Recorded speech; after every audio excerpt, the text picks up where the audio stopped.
সবকিছুর ব্র্যান্ড আছে, কাফনের ব্র্যান্ড নাই। কথা বলা ঠিক কিনা জোরে বলেন।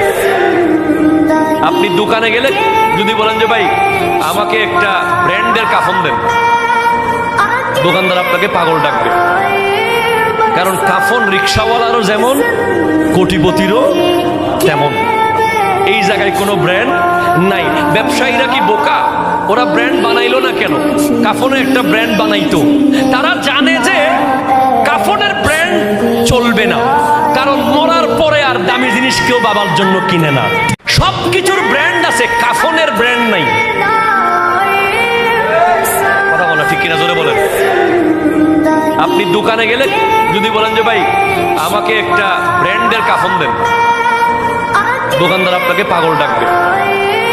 কারণ কাফন রিক্সাওয়ালারও যেমন, কোটিপতিরও তেমন। এই জায়গায় কোনো ব্র্যান্ড নাই। ব্যবসায়ীরা কি বোকা? ওরা ব্র্যান্ড বানাইলো না কেন? কাফনে একটা ব্র্যান্ড বানাইতো। তারা জানে যে কাফনের ব্র্যান্ড চলবে না, কারণ মরার পরে আর দামি জিনিস কেউ বাবার জন্য কিনে না।